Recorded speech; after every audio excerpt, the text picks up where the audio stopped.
Hello chess lovers, I'm back at you with a private lesson video, but I thought I would do a quick intro because there are a few things I need to tell you about this video. Number one, as you can see already on my other side, unfortunately the images of coach and student are completely frozen and it's gonna remain the same for the whole video. Apologies for the technical hiccup. Hopefully it's not going to affect your enjoyment of the chess content. The chess content is divided in this video into two parts. In the first 15 minutes we are solving puzzles, and in the rest of the video we are looking at Daniel's games. The first game analysis, I think, is something that you are guys going to absolutely love. So be sure that you do watch that. I think the puzzle solving is quite instructive too, but I wanted to emphasize that that game analysis bit I think is one of the most instructive lessons I have done in a long time. So please be sure to check it out. Thanks for the recent increased interest in my channel and in my videos. I really appreciate that. Don't forget please to carry on watching my videos. Press that like button, press the sub.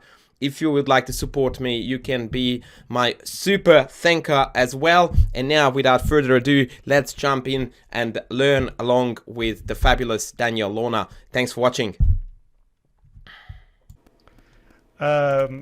Two options would be knight takes g5 check, or maybe even a sacrifice rook takes g7 check. Okay, which one seems to you to be more promising? Knight takes g5 check. Okay, so let's then continue calculating that line out of curiosity. So what happens if they take back? Okay, let's see. Knight takes g5 check. H takes g5.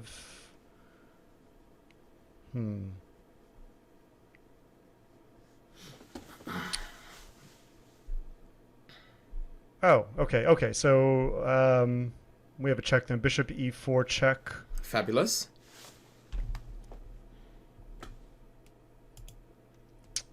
And let's see. So then there would be king h6, then rook h8 checkmate.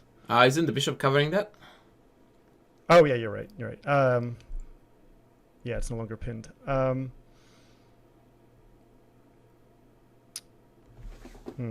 Definitely testing my visualization here. That was the plan. Yeah. Let's see.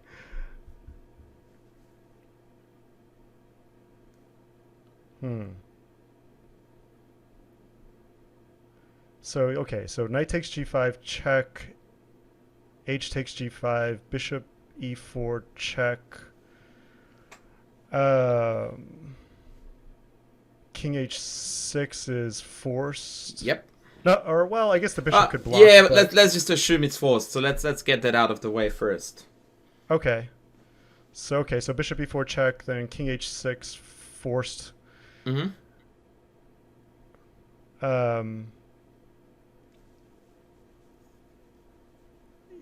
Let's see.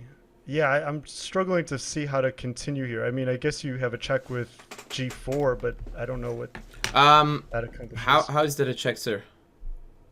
Oh, I'm sorry. I put the king on the wrong square in my head. Right. Now, speaking of the devil, though, you do have a check. However stupid it may look, we know that we are believers, so... Oh, okay. We must test it out, yeah? So, rook h8 check. Uh-huh. Bishop takes h8. Yep. And then you would have... Okay, so then you have rook h7 check. And that would be mate. Well, I guess it could block again, right? So block with the bishop. No. That's right. Never mind. Yeah, that works. That's me. Right. Okay. So we got to the end, the finish line in the end.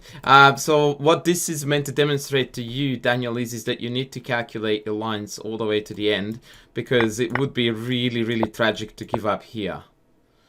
Right, so you go all the way here and then you just go like check is a lemon because bishop can take. That would be such an unfortunate end to what appears to be a marvelous finish, right? Note, by the way, that this is, as per my hobby horse, a very easy puzzle in the sense that every single white move was a check. Yeah. So literally the first move you always look at is a hit. Like you are correct on first the first try right away, which is quite rare, but you know, very often puzzles work that way. I'm going to torture you with this later. I have got a little bit more complicated one here, Daniel, so let's try to crack this together. We are black here, and both kings are a little bit feeling funky about life, but in particular the white one, because it's our turn. And that's a huge trump card in chess. So where would you begin your to look for a candidate move here? Well, I'll start with checks, Mm-hmm. which I believe the only safe check would be Queen E6. Queen E3 is what you mean, but I'm sorry. I beg to differ about the safety level of said check. Oh, yeah, you're right. Yep. Okay, so not safe. All right. That doesn't seem to accomplish much. No. Well, you do also have... okay, so Queen takes G3 check, right? Mm-hmm. Queen takes G3, H takes G3.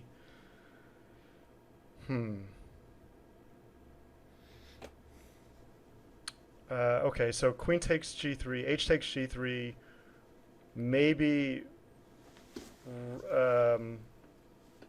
Rook H1 check, sack. You do realize that this bad boy is covering that, yeah? Yeah. Yeah, so that doesn't... I was trying to bring the king to the H file, but that doesn't work, you're right. Nah. No, so Queen G3 just doesn't work, and therefore we dodge, we drop the checks and we move on to our beloved captures, yeah? As being the next level of most forcing moves. What appears to be an attractive idea in the captures department.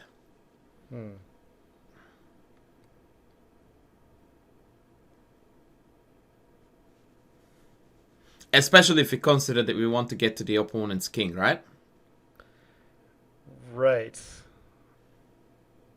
Well, potentially Rook takes H2. Okay. The only way, Daniel, to decide if this is a go or not is to see what white would do. And then what we would do against what they would do. Well, hopefully that brings the king out. So let's assume it does. So Rook takes H2, King takes H2. Let's see. Next, well, it's not safe.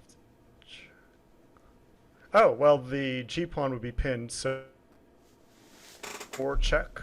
Very good, Daniel. I'm very glad that we picked up on that one, because that was a very important tactical motif and tactical awareness that once the king is on H2, the pawn becomes pinned and this check becomes possible. All right, please continue. Okay, so we're at Rook H4 check.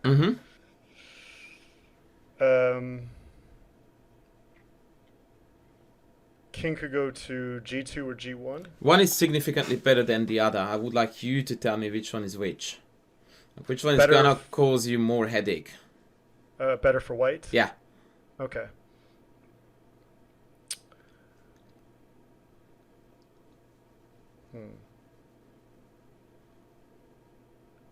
I think G1 causes more headaches because you can't easily check him from that square, either on H8 or on the diagonal leading to G1. Hold on a second. So can you tell me please what you would do after King G1?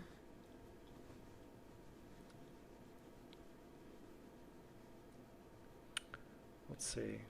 By the way, here is a hint for you, Daniel. Oh, I asked you a question about which one was causing you more headache. It's impossible to give an answer to that question without you calculating both lines, right? Okay. Other than without that, we're just assuming, and I wouldn't mind that. But let's try it instead, the more scientific method, and let's calculate both. So since you mentioned King G1, let's deal with that first. Okay. So after King G1, I guess we'd have Queen takes G3, check, Bishop blocks, G2, Bishop G2, right? And then Queen takes G2, checkmate. Yep, that was easy peasy. So now you are far safer to assume that actually King G2 is going to cause more headache because King G1 just walked into false mate. Right, let's deal with King G2. Okay. let's see. G2. Hmm.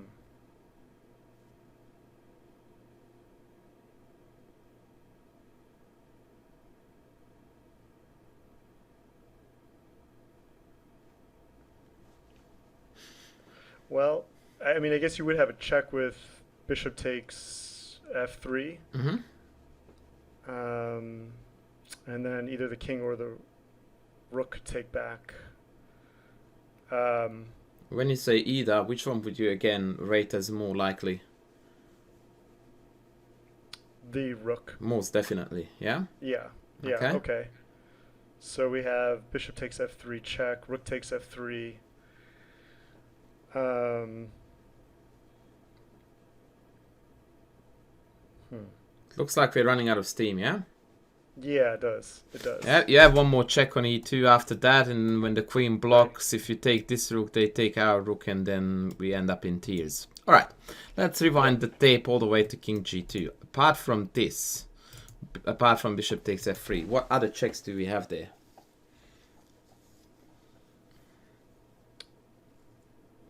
Well, we have, let's see, rook h2. Yep, that's dismissed immediately, yeah, because there's no benefits at all. Okay.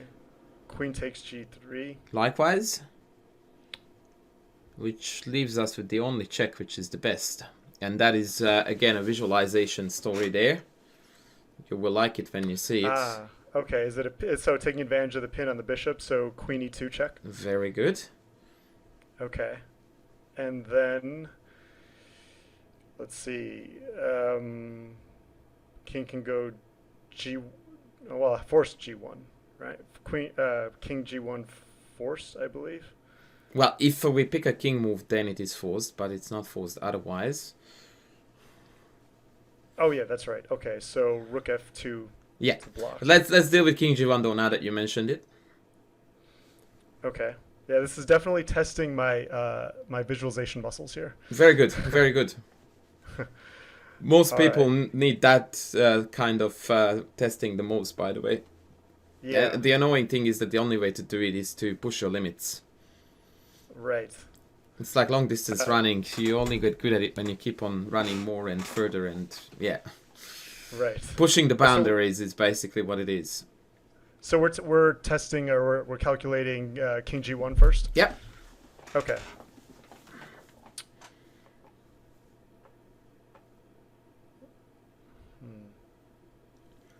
Oh, queen takes h2, mate. It would be perfect, Daniel, but since we are practicing visualization, I need to interfere there a little bit. What do you propose to take on h2? Oh, uh, uh, The pawn that we took on move 1? oh, right. Yeah. Now, it looks like I'm splitting Yeah. hair here, yeah? But trust me, there is a reason I'm doing this. It's because we need to be perfectly clear on what's where. And on h2, there is nothing, yeah? Because we took that pawn on the first move. Of course, you are That's true. correct that queen h2 is mate, but it's better if There's we a- are aware of the fact that that square is actually empty. Yeah. Very good. Yeah. Yep. This goes to definitely one of my areas that I need to improve on. My visualization isn't always accurate, even just a few moves down. Yeah. Yeah, yeah, and unfortunately the bad news is that there is no better way to practice that than doing exactly this, as I said earlier. Now, we are nowhere near done though, because after queen e2 check, white has got a few nastier attempts to stay alive than king g1. Okay, so we said there's the other option where we could block with rook f2. Right? Hmm.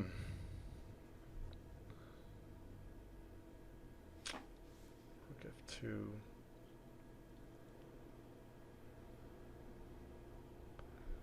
Yeah, that does get tricky. So maybe bishop takes f3 check, Mm-hmm. and then king f1 is, or I'm sorry, king g1 is forced. Yep. Definitely stretching those visualization muscles. Okay, so king g1.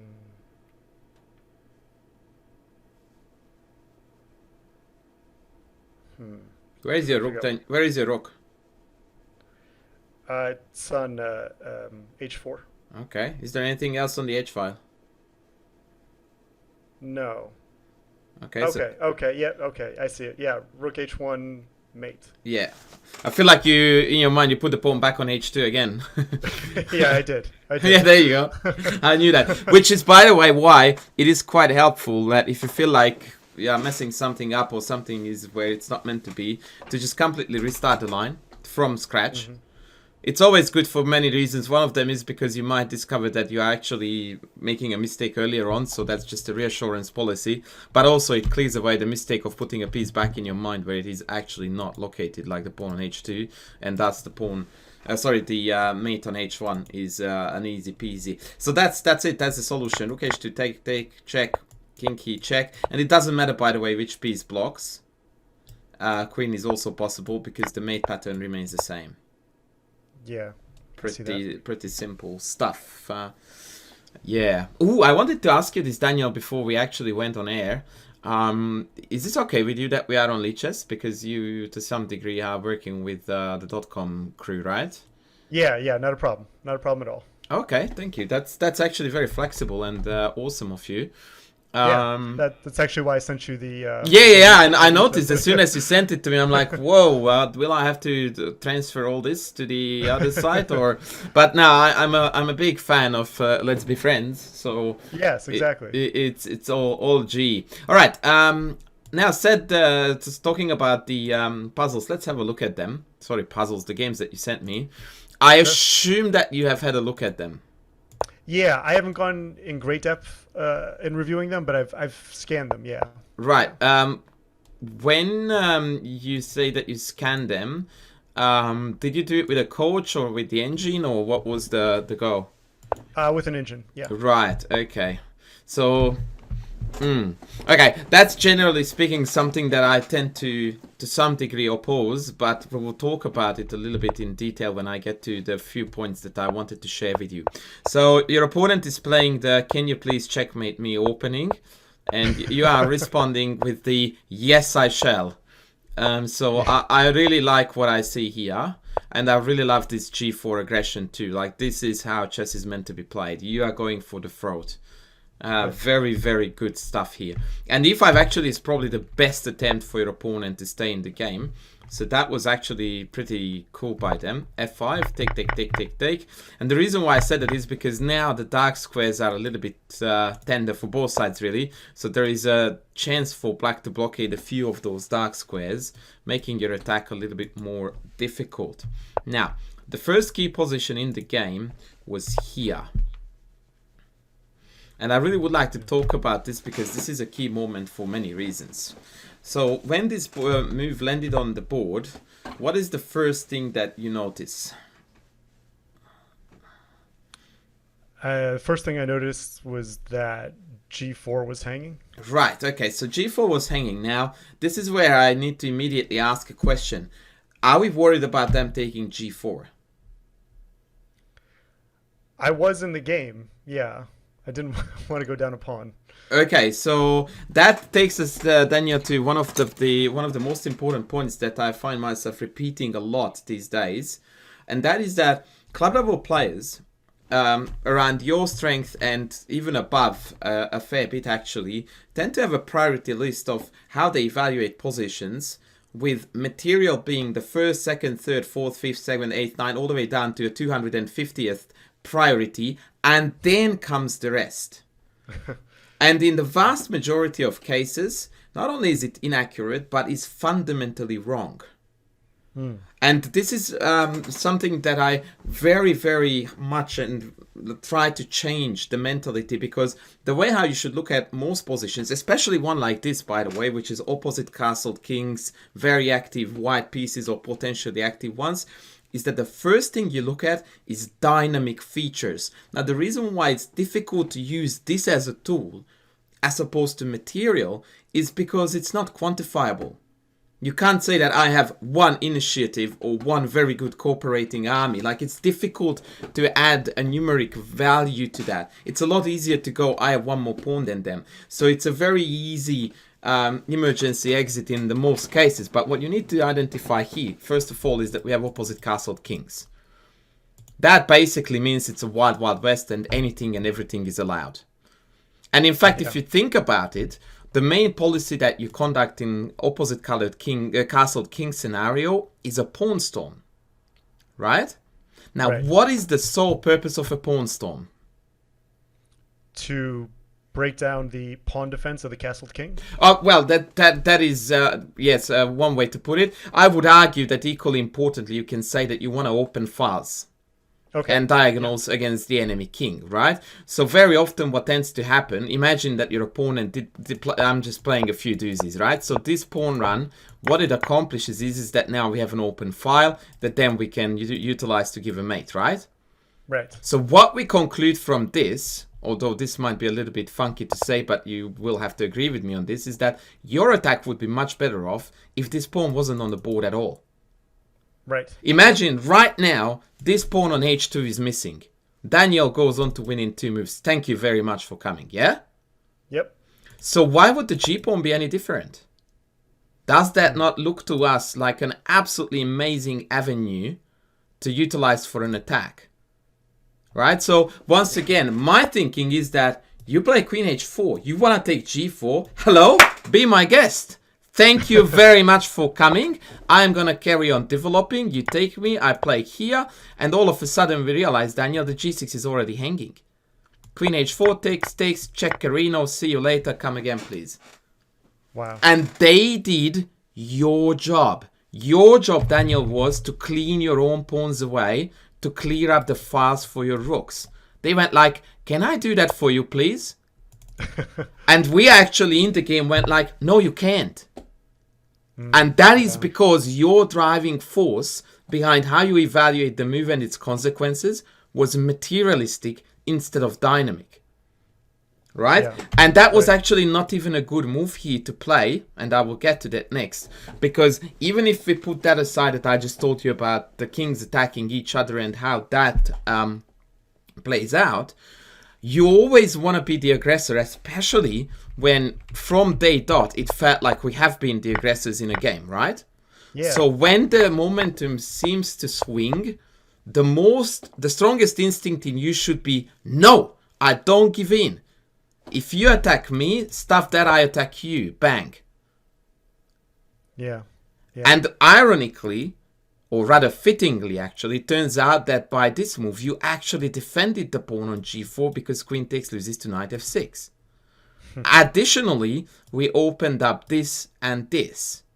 We also introduced this and this.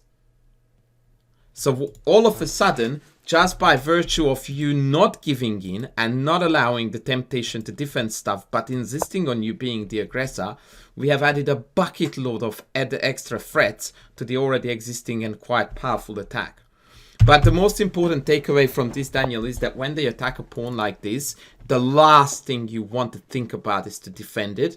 And the first 10 things I want you to think about it is that how can I use tactical measures to prove this concept wrong? Because the idea is wrong to begin with, for the reasons I described above about opposite castles, kings, and open files and a lot. And so you try to use this as a creative opportunity for yourself to make it as a tool of, supporting your attack. So bishop e2 was played, which obviously does slow down things, unfortunately, compared to what it could have been. Knight e5, and same story. You are hanging on to this pawn like there was no tomorrow, when again, knight d5 would have almost been immediately decisive. Same idea, knight takes, bishop takes, queen takes, and then knight f6 checks down the queen. So now your attack came to a very awkward standstill. Yeah, I felt that, and I wanted to play more aggressively before playing bishop e2, but I didn't know how, and I was worried about losing material. But yeah, so you need to entirely raise that mentality from your chest that you are worried about losing material. What you lost here, Daniel, is incomparably more valuable. You lost your attack, you lost the momentum, and therefore, by the way, you lost direction too, because right now I'm pretty sure you sat there and you went like, what the heck am I going to play for now? Yep, exactly. And that, in my mind, is so much bigger a loss than a pawn or two or a piece. Like, now you have everything that you want. You can count all of the boys and we will come out equal. And yet you go like, well, what do I do now? That's so much worse than losing a pawn or two. So that, again, needs to be an integral part of your calculation, or rather your evaluation, that, yeah, okay, I might keep the pawn, but what am I going to play for? What's my position good for? What are my pieces doing? Look at this bishop. Yeah. It's crying to you that, dude, I'm not feeling well. It's not fun to be here. Do something with me. And you saw me immediately. I put it where it wanted to be. Yeah. And yes, this pawn is telling me I'm dying, but he's dying for a good cause. He's a very good Spartan. He understands that the overarching role is far bigger than, you know, just being counted for. All right. Now this got real messy. And I also dislike queen d5, by the way, because I feel like we're centralizing the wrong PC. Can we still do knight d5 in here? Yeah. And tickling the pawn on c7 and just in general putting what belongs to the center rather than the queen. I wasn't quite sure about the purpose of this move other than hitting the rook, but this appears to me to be a textbook case, Daniel, of us forcing them to play correct moves. Yeah, like what would black do if it was their turn next? Well, it would hopefully not be 4 from black's point of view, because that again forces knight d5 that then attacks a zillion things. They would play bishop d7 in my book, so now we are forcing a good move. That's never a good thing. You want to force bad decisions out of your opponents, not the ones that they want to do anyway. Okay, bishop f1. Yeah, so I wasn't happy with that when I did it. Nah, I know, but this is just a screaming sign that we entirely lost direction, which was, once again, the result of the previous call. Now, it is a far greater challenge here as to how to make something out of this position. You definitely need to relocate a few pieces. And the knight would be #1 priority on that list. But having just occupied the square where it wanted to go, we need to do a lot of undoing here before we can do doing. Right. As weak of a move as bishop f1 was, and I didn't like it even after I made it, immediately after I made it, I just expected him to play b4, and if I didn't move the bishop, I felt that the knight would have to go to b1, so I thought I was planning to reroute from knight e2 somewhere. Yeah, look, the way you needed to rectify this was actually to pull the queen back 1 square, which would not only cover b4 but vacate the important square of the d5 square for your knight. Now, before I forget this, Daniel, I need to tell you here now why I was preaching against the computer. When you checked with the computer, did the computer tell you that your chess mentality is fundamentally wrong in terms of how you evaluate positions? No. Okay, so this is exactly where I'm coming from. That you reviewing this game with the engine will tell you that this move was a rather sizable lemon, right? Right. It's not gonna tell you what happened in your head, what's incorrectly wired, and how it should be rewired. I mean, if you look at what it recommends instead, and you are incredibly good at being self-critical, and you are very good at reading the clues that the computer is not telling you other than moves, then yes, you can figure it out. It would take you about 10 times energy, time, effort, all the rest than what I just told you then. And I don't claim to be Professor Erasmus, but it's a lot cleaner message if I tell you that, mate, you can't possibly be materialistic like this. In fact, you can't be materialistic full stop, but especially in scenarios like this, you're dying to strike hard and strike first. Yep. Engine will not tell you this ever. And this is why I'm always preaching against below a certain level to rely on engine evaluations, because the engine is not going to send you the message with it. So I have one question about that. Yeah? I don't feel like I can figure out, if I'm not using the engine, I don't feel confident that my own post-game analysis, just by myself and nothing else, will tell me what I should have done better either. Yes, and unfortunately for you, I'm going to just nod my head and go like, yep. And the way you perhaps look at it now is that I'm better off with the engine because at least I know what should have been done. And I will nod to that too, that yes, that is correct too. Having said that, we are still not at the core of the problem, which is that what makes you make the bad decision? Right? So if you think that you, having looked at this with the engine and the engine telling you what to do, accomplished the goal, which is that you won't repeat that mistake again, then I'm all for it. Yeah. Yeah, but I don't think that the engine told you that, Daniel, the way you evaluate positions is actually totally 180 wrong, and you need to reassess your mentality towards especially dynamic positions where features such as attack, initiative, the ability to get to your opponent first way far heavier in the scale than material considerations. If you drew that conclusion, we are sweet. And I don't want to now ridicule you or put you on the spot by asking, did you do that?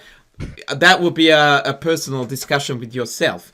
So yes, it's slightly better. In my book, not good enough. But you see, this is always an awkward conversation to have, because the only logical conclusion we draw from this is that you need a coach who helps you, and that sounds like I'm advertising myself, and I'm not.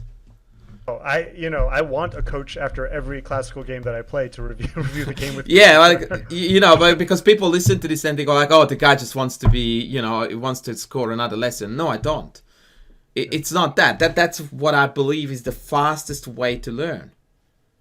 Yeah, absolutely. And I would feel like I'm not doing justice to your learning journey if I don't tell you that, in my opinion, that's what would help you the most. Right. Anyway, let's go back to this. I will speed it up a little bit here because I would like to cover a fair few other things as well.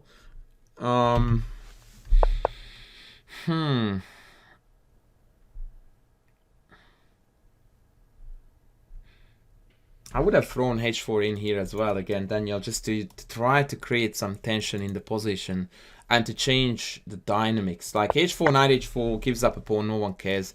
And now at least you have a pin and the file to work with. I'm not even sure they would have taken it. And then after takes maybe knight d5 with the idea of swinging the queen across.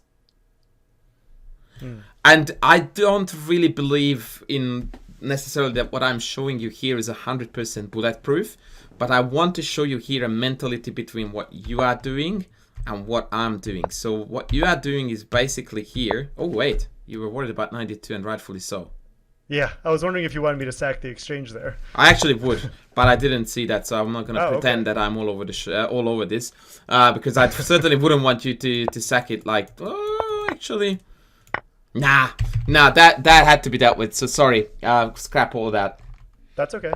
Scrap all that. Unfortunately, we got into a bit of a pickle there. I would, in hindsight, would like you to sack the exchange if there was a good opportunity to do so, but that is not gonna be h4 by any stretch.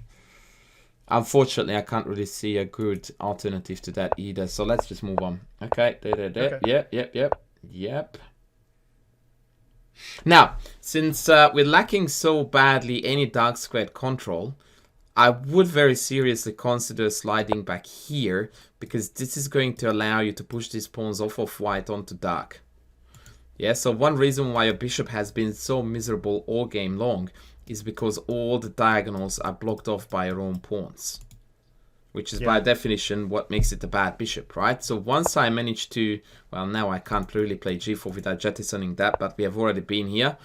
So once I start pushing these pawns off of the squares, light squares onto dark squares, then this bishop becomes useful supporting some kind of attacking operation. This again adds to our very bad, or rather the lack of our dark square control. I was considering queen f2. I wish I could remember why I decided against it, but yeah, queen f2 was one of my candidate moves. That's where I would have gone for sure. Okay. And not that I'm excited about taking this, by the way, but that would have kept that option open too. Yeah. Yeah? Because after all, if I don't have an attack or any attacking opportunities, then I will grab what I can and hope for the best. And since the black queen is 7,000 miles away from this side of the board, it's unlikely that the b file is going to amount to anything other than a singular attack. Yeah. Right? So I will just pick off the pawn, come back, and black doesn't have enough here. So now the dynamic features are not good enough. Right. But that's why chess is hard, because I just said something very important and then I'm contradicting it in the next 10 minutes, right? Okay, so we did take that, we went back, we took that like a boss, and your opponent just fell apart.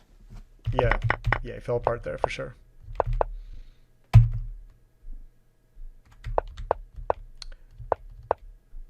Oh, That would have been a holy cow sexy mate there. Whoa, that would have been very, very, very nice.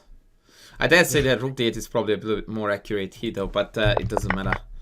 And here, Daniel, instead of taking, because I visualize here a mate motif with pawn on f6 and then back rank mate, right? Yep. So I would play here f6 in a heartbeat. And in fact, from here on out, I'm dreading the idea of the queen trade unless it's a forced mate. Right, but black is really, really struggling to hold the mate here. In fact, the only move I can see is rook b8. Everything else seems to be losing by force.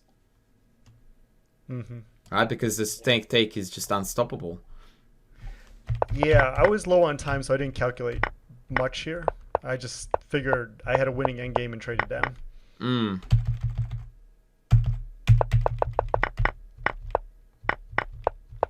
And the technique, I'm just checking your technique of how you win this, but it seems to be pretty much on point. And then the counter check wins the horsey. Yeah, very good. Yeah, he hung the knight. Yep. Very good. Okay, what did I want to tell you? Okay, this was a bit of a mess. This whole f5 shebang. Oh my goodness, this was a crazy game. Yeah, this was actually, I think Daniel, we might come back to it in the end if we have the time for it. That's fine. I wanted to cover a few more things in this one because this was actually a really good performance by US Black. I really liked the majority of the opening. Are you a Slav player against c4 here? Yeah, semi-Slav. Yep. Okay, so what I recommend you in terms of move orders, Daniel, is that you started off with knight f6. And the reason for you that is because on your level, every man and his dog is playing London. Right. Right? Yeah. And against the London, by far your most ambitious approach is to play c5. That's a non-negotiable. And if you start off with c6, then obviously you just shot yourself in the foot if they play bishop f4. Right. So if you are playing against a d4 player whose second move is knight f3, you are about an 80% certainty that this is a London dude. Okay. That's nothing scientific. It's just that that's how the world is at the moment. Sure. For better or worse. And so the best you can do is to prepare yourself against that with knight f6, which still allows you semi-Slav. So it's by no means a compromise. It is just making the best of your opening repertoire. Yeah, that makes sense. Yeah? Okay. Once again, by the way, engine will never tell you this. Right. The engine will tell you that that's a great move, Daniel. Because it is. It is a great move. But there we go. Anyway, all good, brilliant opening, dominating the center like a champ. Very good, very good. This was super impressive, Daniel. Like you played, what, 12 perfect moves? Thank you. This is where I got uncertain right here when I played a5 because I just didn't know what to do while I was unsure which side he would castle on. It seemed clear like he was trying to delay castling. Yes. To confuse me. Yes, yes. This is a bit of a sneaky business because he's floating the idea of castling, and that obviously puts you a little bit ill at ease. Do you identify this pawn structure as anything, Daniel? I mean, I could maybe just that I have light square dominance with the pawns, but I don't have like a structure identification now. Okay, so we need to then work on that a little bit. So I will just very quickly open up an analysis board. I'd happen to have a YouTube video on this, but I'm not going to plug myself too hard here. So this is a textbook French pawn structure, yeah? Yep. That I know because I play the French. Right, so what we need to recognize here, Daniel, is that you're playing a reverse French. Ah, okay. Yeah? And that's super important. It really is very important that you actually verbalize it in your head because it makes the rest of the strategic battles so much easier. So what is Black's two main strategic plans here to attack White's center? Be either c5 or f6. So what would White's main strategy be here? Let's see, f3 or c4. Bingo. Now what would be a very prudent move to make to prepare against f3?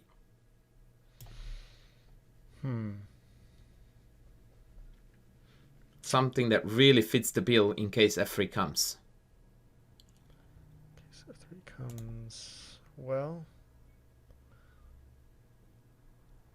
that. When f3 hits, are we gonna take? No.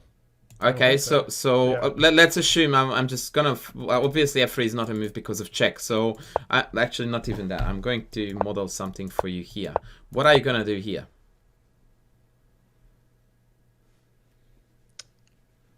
Probably rook e8. Yeah, and the reason why you are doing rook e8, Daniel, is because if we don't, then we lose the control over the e4 square, meaning that it will eventually be plugged in by a pawn, which is undesired for us, right? We don't want a pawn here. We want this pawn structure without any pieces on it, so that this is backward and it's on an open file. Hence rook e8, so that after take, we take back with the rook. There is an outpost on e4, there is a backward pawn on e3. Yep. And that tells you right away what your move is, rook e8. Because that fits in the structure, irrespective of where they castle.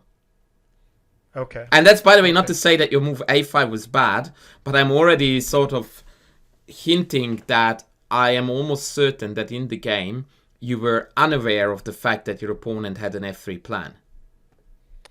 Well, I was worried about f3. I just didn't know what to do about it. Yeah. Because later on your play indicated to me that that was not on the cards. But I could be very wrong there. So let's just get to the point. So queen f5, which I approve of, by the way. Okay. And this was the move that made me think that you didn't think that f3 was coming. I see. Because I really like the idea that you want to be aggressive on the king side, which is your playground. This is where we need to play. Fully correct. Right. It was the how that broke down a little bit. Yeah. Yeah, and after g5, unfortunately, I believe that f3 does cause quite a bit of headache to us, because now the position is going to explode open with us chucking in a random g5. Yeah. Yeah, so now I don't really see an adequate response, because if we take, both rook takes followed by doubles and eventually e4 break, but even a simple knight takes f3 seems to catch you with your pens down, if you pardon the analogy here, where now it just looks like this really opened up at the worst point. Yeah. When you go like, oh, I wish I had this pawn back here, and then with rook e8 we would be bloody awesome.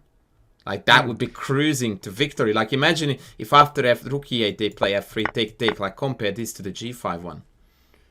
Like, this is a dream come true, yeah? With the backward pawn, the e4 square is yours. The knight doesn't have any really attractive jumps as long as we deal with knight e5.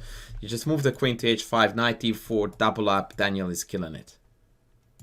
Right? Wow. Okay. So, what you need to do here is to... You need to be versatile enough that you play moves that allow you to build the kingside pressure, but also moves that fit into the structure that's going to result in case they play f3. Which is a very difficult juggling act, and it most certainly does start with rook e8. By the way, this is the age-old wisdom that if you can put a heavy piece facing your opponent, queen or king, that's already a huge thumbs up that that's likely a good move. Yeah. Yeah? And later on, by the way, because this is a very good question to ask, okay, but what do I do then? So instead of g5, a pawn move that is much more likely to fit the bill is h5. Which is going to allow you to regroup a couple of pieces. Let's move out of the f-file. And then you get to move this knight away, which is, by the way, a problem piece in terms of kingside progression. Because what it allows you to do now is to play f5.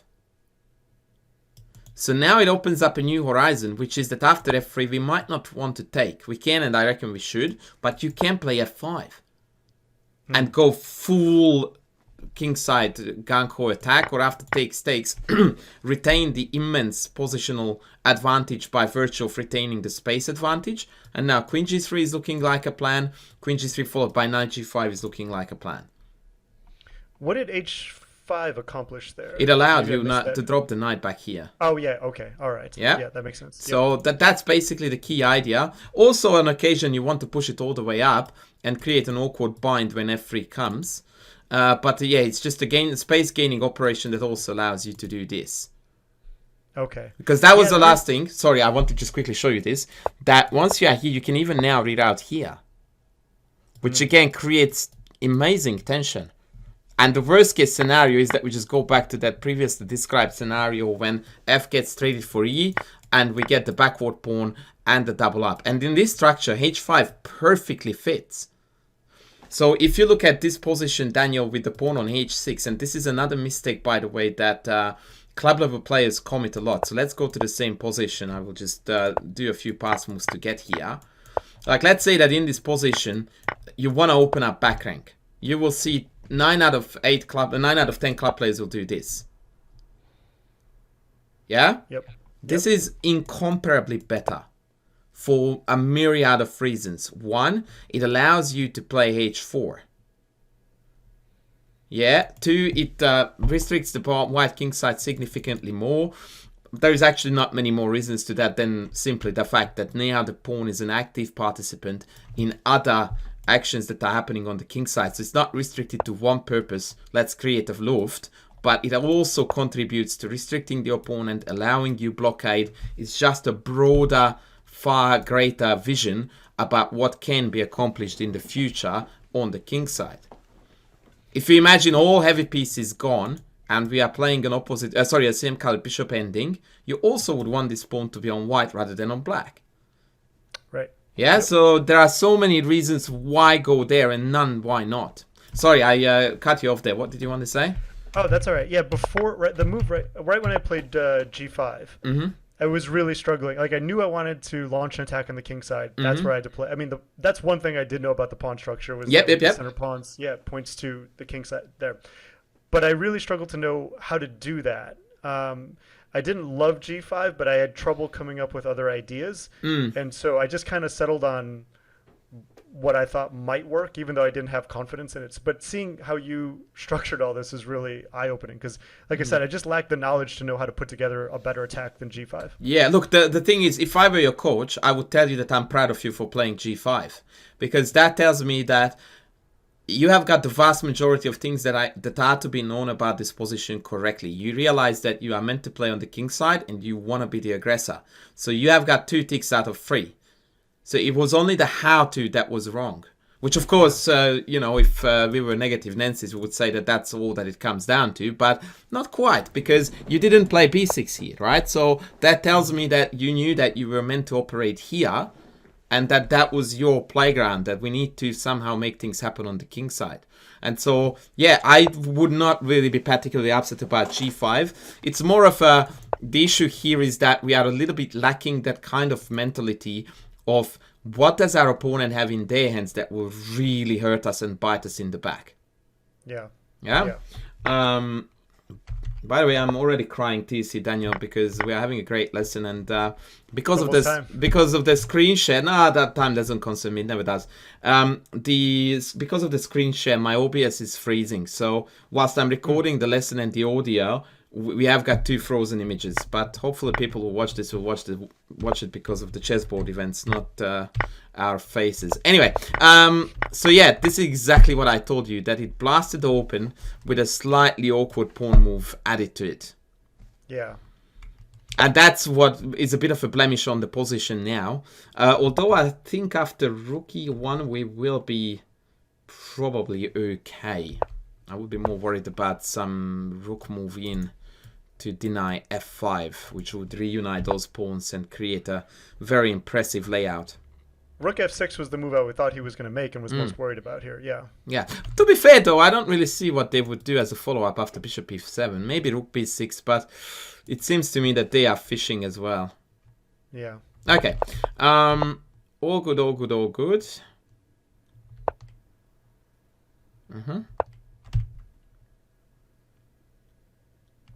Wait a sec. We went there. I wonder if it would have been more prudent to attack the pawn first and then kick the rook, but let's just go with it. I'm not sure about which rook to go to e8 with Daniel, because I'm really keen on playing f5. Okay. And by the way, this issue did come up in the 3rd game, which is the second on in the batch that you sent me. Yeah, I think I worried about opening up my king that much. That was my concern. Oh, that again is a very generic issue that we need to address about whether there is any reality that white can come to your king or not. You already have opened up your king as badly as it could be, and I'm not exactly seeing a raging attack. The reason why this is a no-go, by the way, is actually yes, bishop a3 hurts. Yeah. So, but then again, that doesn't mean that I'm not playing this. That means that potentially I will change the move order and play this first. Right. Yeah, and then rook e8. And as far as your king is concerned, how do you propose that white is going to attack this king? Yeah, it would take several moves just to get the queen over, and even there, we would just have the queen by itself. Yep, and queen here is met by this. Right. Which actually nullifies the threat. Yeah? That's true. Yep. So we need to be very exact about these things, because many a time you have to actually crack open your own king, and you will find that there is no worries there. Okay, there, all good. Yeah, so now is the position when I would love to play f5. But I can't because this rook is not here. I see. Yeah. So if I play out the exact same sequence, Daniel, you will appreciate now the idea of having the other rook. So here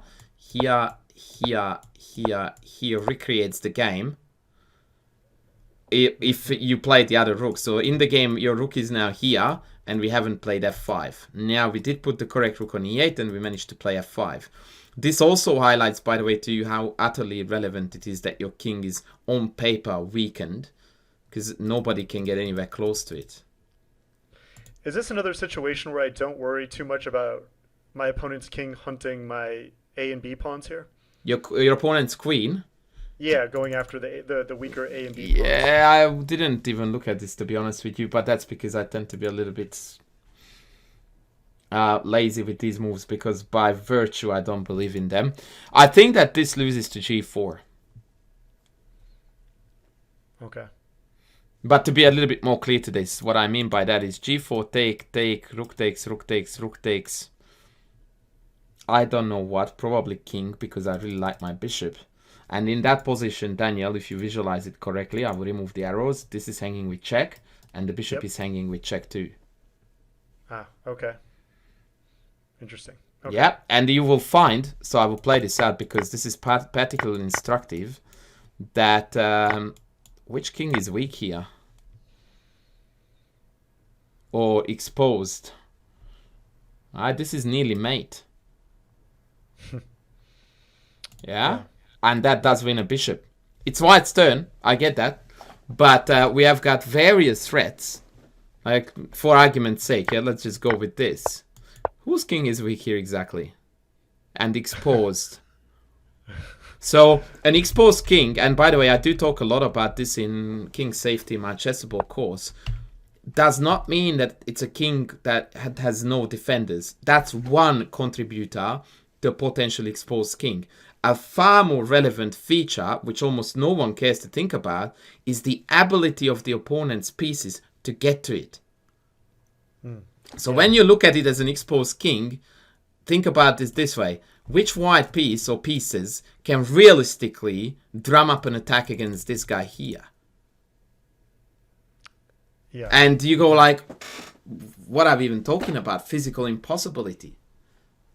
Whereas, as you could see, although I certainly would not call this exposed, we certainly could consider that as a future target. Anyway, let's move on. Are you in a hurry, by the way? No, I'm good. Okay.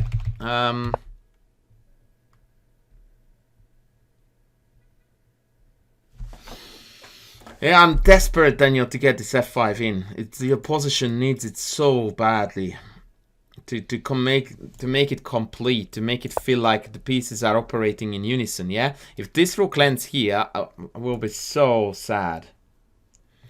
So at any given opportunity, when I feel like we are allowed to play f5, the first thing I would look at doing is f5. Now I'm aware of the fact that this is hanging, and I don't really have an awful lot to offer for you, other than the fact that I look at this, and I consider my level of misery, and then I look at this, and I consider my level of misery again. Yeah. And I'm not sure which one I dislike more. Oh, I think this was the position where I worried more about rook f6. Not the earlier, but yeah, rook f6 here was, I think, where I was more worried. Yeah. Yeah, it was that I guess unfounded concern about weakening my king still. That's why I didn't play f5. Yeah, the irony is that I think this exposes your king far more than f5 does. In fact, if anything, f5 secures your king, because that denies your opponent's opportunity to come in. I see. And of course, we are both aware of the fact that f5 is hanging.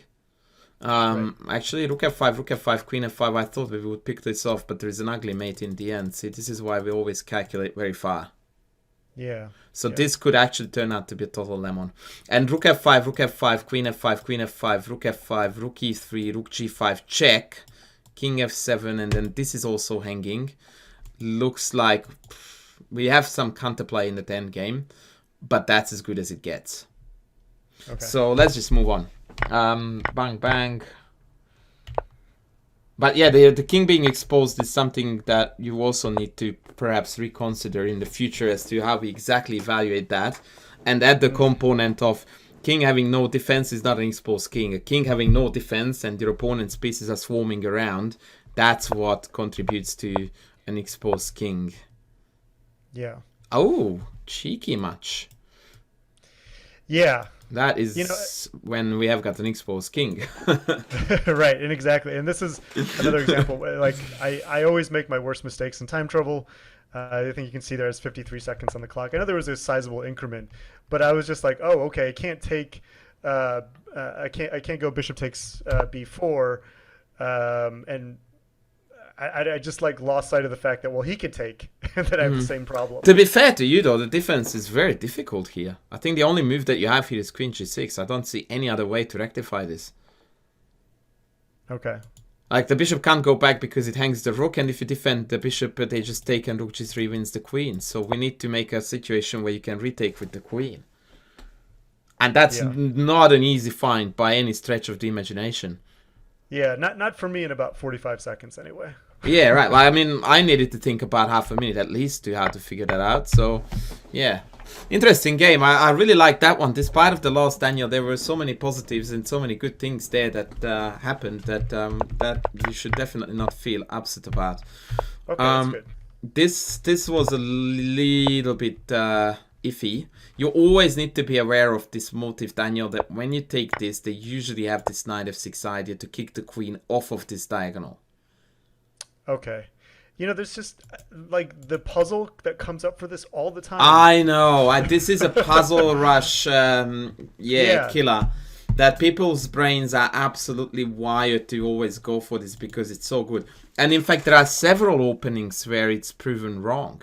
There is a line which now I might embarrass myself with because of my inability to recall it in the Spanish cordel. Oh boy. It goes something like c3, f5, d4, take, that's it. Take, bishop d6, that's it. Yeah. And here queen h5 check is theory.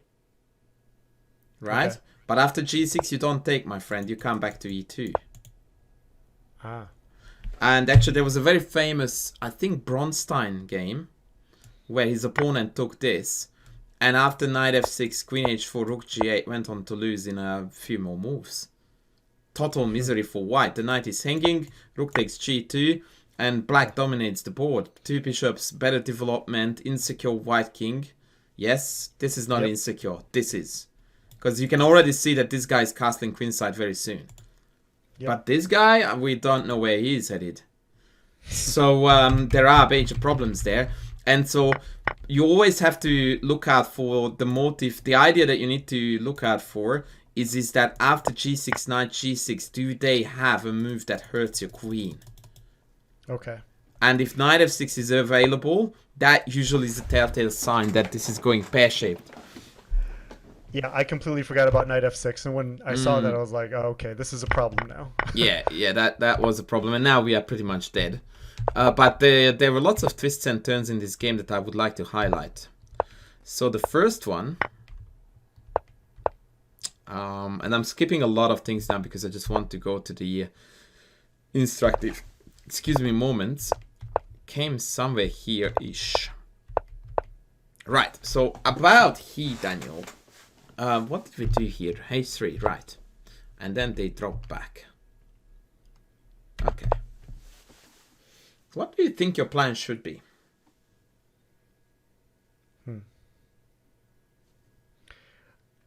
This was difficult for me. I'd never been in a position like this before, so this was new territory. In what sense? Well, the opening he played, and just having this kind of position where their king is somewhat exposed, but also protected by a bunch of pieces. Mm-hmm. It was an awkward position for me. Yeah, right. And I totally get that. Now, speaking of that king, Daniel, let's make this our focal point. Okay. If you wanted to get closer to this dude, what would seem to be a sound strategy? I could try to trade off some pieces, maybe the knight on f6. Mm-hmm. I just clear the path by trading some. What is exactly in your way, Daniel, that you would like to clear? Speaking of clearing the path, to have a far more obvious and far easier access. Would it be opening up the f file by getting rid of the f2 pawn? Aha! Now you are talking business, senor. So let's talk about the material distribution here for a second. They have got 2 pieces versus 2 rocks. Yeah? Yep. Which is already an unpleasant scenario for you to be in by default. Right. Okay? Now, how many open files do we observe on the chessboard right now? Just one with the e file. That's not. I'm sorry, not even open. That's not open. I'm sorry, semi-open. Okay, so none. None. That's right. So you are a dude with 2 rooks, and we have got 0 open files. That's not gonna fly. So how do we open up files? I mean, somehow clear the path of the pawns. Exactly. So the way how you open files by definition is by trading or sacrificing pawns. Okay. The opening of files is equal to disappearance of pawns. That's how files open, yeah? So now you need to find ways to make pawns go away. Fire away, young man. How can we make it happen? Well, I mean, you could play f3. Bingo. Yeah. And all of a sudden, if you follow this kind of this train of thought, a lot of what you described earlier on as I felt, like alien or weird or strange or didn't know what to do, by giving you clues like this, they will help you immensely to feel far more comfortable even in a position that may at first feel a little bit strange. Now, you said you wanted to play f3, right? That's going to open up which files if these 2 pawns were to disappear? It'll open up the E and F files. Right, so by default, Daniel, when you're looking at this position, you picture your rooks here and here. Yep. Yeah, so my preferred move in this position actually would be rook a e1, completing development and getting fully ready for f3. Okay. This is as ready as we can get. The reason why I wanted to sneak this in is based on calculation which may or may not be right, and that was that after take I wanted to take back with the knight, but that I thought allowed knight e4, which was a bit of a bugger. Yeah. Whereas if we start off with rook e1, just for the argument's sake, I will play a lemon for black. Now if they play knight e4, we have rook takes e4. Always the tactic, young man, always the tactics. And if takes, then we check down the queen, yeah? Oh, yeah. Yep. But that is just me, by the way, justifying a move that usually in chess does not need any justification, which is bringing the last dude to the party. Good old Yasser teaches us this rule, that you need to bring all the boys to the party, and then we break. Yep. And you already see why your planning and your gameplay fundamentally broke down here, because you did this. Yeah. You desperately need this guy, Daniel He. That's where the action is. Remember when I told you earlier in this lesson that when you have a heavy facing your opponent's king or queen, you are already going like, yep, that's sexy time. So now we are actually giving up value by going here. Because that means that when you play f3, you are not going to have that immense tactical opportunity or opportunities that I highlighted by blundering purposely into this. But if you just consider the fact that after 95 there will be a semi-pin already there, like consider this position, Daniel, now, yeah, without the arrows. Look at this. Think about how you feel about this, and now tell me about how you feel about this. Yeah. Yeah, it feels like we got a deal, but not quite what we wanted. Right. Yeah. Right. Yeah. All right. So that's a point. Yep. Opening up the F file wasn't even, honestly, I mean, I have to admit, it wasn't even on my radar as what I should do strategically. So that's that's why I built my case starting from the two rooks, needing open files. So I really wanted to link it onto a very logical sequence of thoughts of how one should arrive to F3, even if it's completely off the radar. And that's why I was beginning this whole operation with, we have rooks, we need open files. Anyway, OG. There. Yep. Oh, this was so unfortunate. I remember it now. Lovely motive, by the way, and good tactical awareness there. Thank you. And then not so much here. Right, and I hung the rook as soon as I moved my where did I move the e rook? I forget which square. Like I think rook e6. I realized as soon as I put it there, I hung my rook. Actually, you hung everything. You hung the bishop too. You're right. Like this is just Christmas now came early for the opponent, and they actually picked the bishop. Time trouble strikes again for me. Yeah. It's a common problem for me. Right. On that note, this game definitely was one that would suck your time away like there was no tomorrow. So I don't blame you for getting into time trouble. You, however, mentioned that this game was time trouble filled as well. And here I'm a little bit less understanding is probably a good way to put it about time trouble, because the structure is very generic and you played it really well. I think it was trying to figure out from about here, or let's see, after he castles. I think after I play Queen F4 or Queen F5, just figuring out how to come up with a plan was what took a lot of my time. Yeah. If I wanted to be honest with you, and actually I can see now that my cut is such that the viewers can't see the time. You have got 21 here, whereas your opponent's 44. Right. Yeah. Now, to be fair to you, your opponent has been playing semi-garbage, whereas you have played absolute best. But even then, I argue, Daniel, that it can't possibly cost you half of your time to literally just be out of the opening. Yeah, right. Yeah? I think it was from here. Yeah. So yeah, if you see, like right there was like 31 minutes. So I was like taking 10 minutes to come up with my strategic plan from there. Yeah. Yeah. So what I would say, yeah, actually that's fair. But even that means that the first 11 moves cost you 1/3 of your time. Yeah. Right. Which is a bit luxurious, and Queen F5 costs you another 7 minutes, which I would not necessarily label as a tricky move or a tricky concept to find, although many would already argue for Rook E8, so there was things to think through. Yeah, in general, you need to rely on your opening skills and mentality a little bit more so that you get to a position like this without, burning 1/3 of your time. Having said that, I think that's one of the smallest issues that we need to worry about, because it also shows me maturity, because your opponent is splitting out garbage. Right. And for starters, the fact that you don't then pick up their tempo already indicates a level of chess maturity, that you then don't get caught in the hype, and also that you try to figure out the best possible ways, and in fact succeeded in figuring out the best way to contest or combat this opening. Was truly remarkable. It's just unlucky that then the rest of the game indeed soaked up a fair bit of your time to figure out the way forward. Right. Yeah. Daniel, I think we'll call it a day here. Sounds good. It was really good fun. It was my absolute pleasure to do this. I hope that you enjoyed it and you gained something out of it. I don't know if YouTube will like it with the frozen screen and all that. I don't know how to fix it. Like, I remember now that Zoom I never use, by the way, for lessons. I always use Skype. And Zoom screen share is a nightmare with OBS. There is a discrepancy there that I need to figure out. Yeah. Well, I really appreciate the lesson. I got a lot out of it, actually, and it was fantastic. I appreciate your time. I appreciate all the advice. It's great stuff. No, my pleasure. We in fact didn't exactly have time for everything I planned, but maybe that's for another time, sir.